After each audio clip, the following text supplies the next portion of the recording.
nhớ giống cái dòng như đóนู้นนอกกับตัวปลาล่าหลงนะเนี่ยสวัสดีครับสวัสดีครับพ่อแม่พี่น้องครับวันนี้ควายอ่านข้าวปลาคือก้าวน่ะเดี๋ยวพอดีควายมันจอดรถอยู่นี้นะควายมาเดินบ้านมาจอดรถอยู่อันเข็นทันนี่เนี่ยเข็มทันนี่มาควายหินอันโตใกล้ป้าตัวผู้น่ะตัวผู้ตัวนึงก็อยู่อันอยู่ในกดไม้ตัวนี้เด้อกดไม้เหี้ยตัวนี้เนี่ยมันเบียนไปยุทานเนี่ยไปยุทานเนี่ยครับเขาเล่นท่านี้ไปเล่นท่านี้ไปอยู่เข้มทันทุนเลยเงียนไปแล้วใช้ลมนะเงียนไป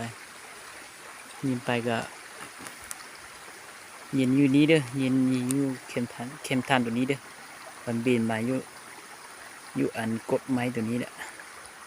มาอยู่นี้แล้วใครสิไปเก็บเด้อใครสิไปเก็บว่าสิได้หรือว่าบ่ได้เด้อตัวใกล้ผู้ละตัวแดงนะ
ผู้เด้อ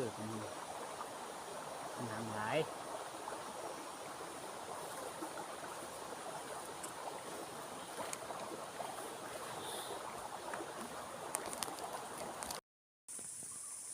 พาพวกเรามา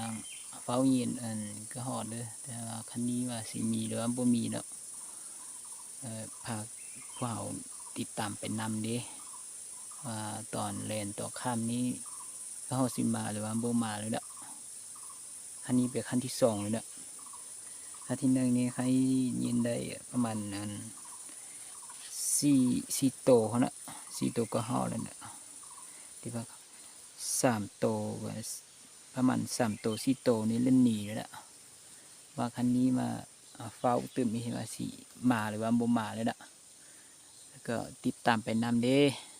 แล้วก็ขอบใจอะไรที่มาร่วมส่งหนูอันซื้อดาวเขานะ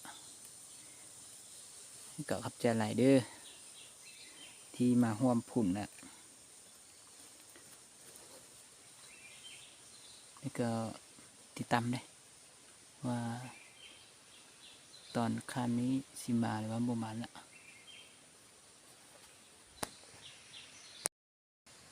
กดมาหมักตัวกระหอกกินนะมาโง่หรือว่ามาหยาเนาะมันยังมูซื้อขนาดมันอยู่อยู่นี่ต้นนี้เด้อต้นนี้เด้อศูนย์นี่เด้อ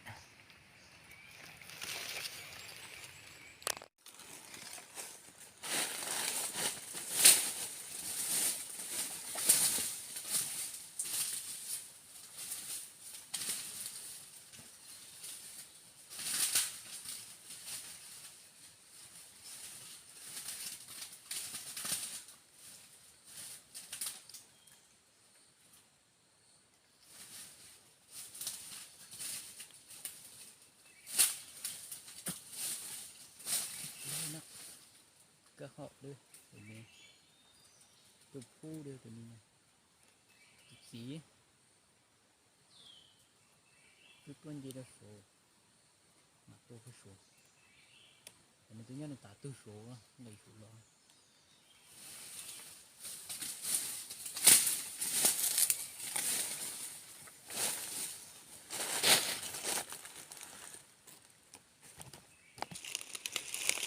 มาอันตัวก็หกกินตัวนี้ดิ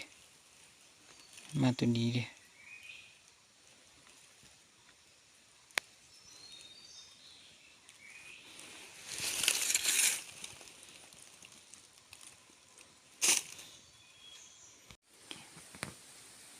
อันนี้ตัวนึงตกเงี้ยนะตัวลงมาแล้วเสียดายคันนี้โบสักโคกแข็งมาเนาะเสียดายโบสักโคกแข็งมา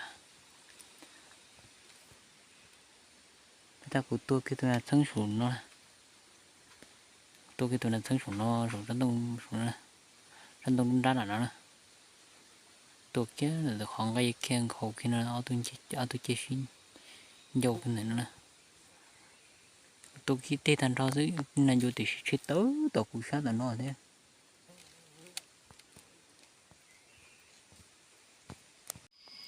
ข้ามแล้วยิน3 บาท 10 บาทนะ3 บาท 10 บาทก็ได้2 บาทก็มาถือแหละถือกิดไม้ให้ละกดไม้ให้ละเพราะว่าข้ามแล้วมันบามพวก2 บาทก็ถืออยู่ก็ได้ส่งโตนะแต่ตัวนึงก็ตกอยู่นี้แหละก็หอดเด้อตัวนี้ก็หอดเด้อ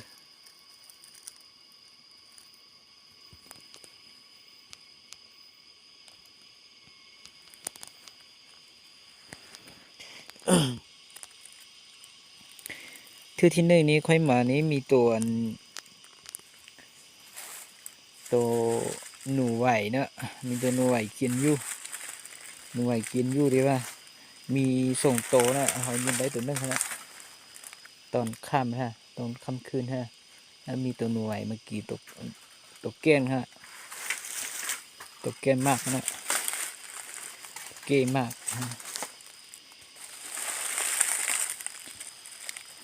ตัวนี้ก็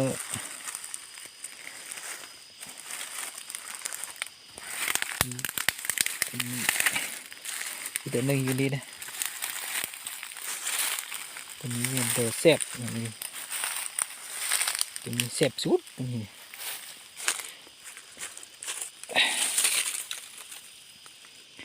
แซ่บสุดนี่ตัวนี้ทำกินนี่เต้นกินนี่ตัวนี้แซ่บ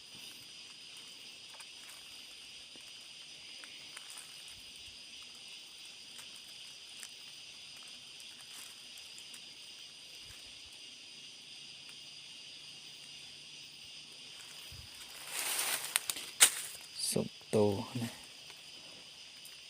อีกตัวนึงอยู่ในถุงนะเก็บก้อนนะนี่ตัวไก่ปลาอยู่ในถุงนั่นแหละค่อยชี้เอามาเบิ้งด้วยมาโซ่เบิ้งด้วยว่าก็คันนี้เฮามาก็ได้จัดโตนะใส่อยู่ก็ไม่นอกให้ตัวนั้นนั่นตรงนี้ไก่ปลาแล้วก็เขาได้ส่งโตนะข้ามแล้วเขาสิกลับเด้อว่าบ่มีหยาดแล้วสิกลับบ้านแล้วคำไทยอีค่อยมานี่มีตัวหนูไหวกินฮะกินแกงหมักฮะแต่ว่ายังบ่มีไหลนะเรื่องคันนี้ค่อยโบเฝ้าแล้วค่อยไปเมืองบ้านแล้วค่อยมาเฝ้าเติมแล้วว่าบ่มีฮะมาอีส่งโตที่ว่าหนูไหวนะตอนค่ำนะไทยอีทนะคันไทยอีทนะมีส่งโตที่ว่าค่อยเย็นนะอีกตัวนึงนะยันอีกตัวนึงที่ว่าคันนี้ค่อยโบเฝ้าด้วยคันนี้ค่อยมือแหละ เก็บใส่ถุงในเมืองแหละ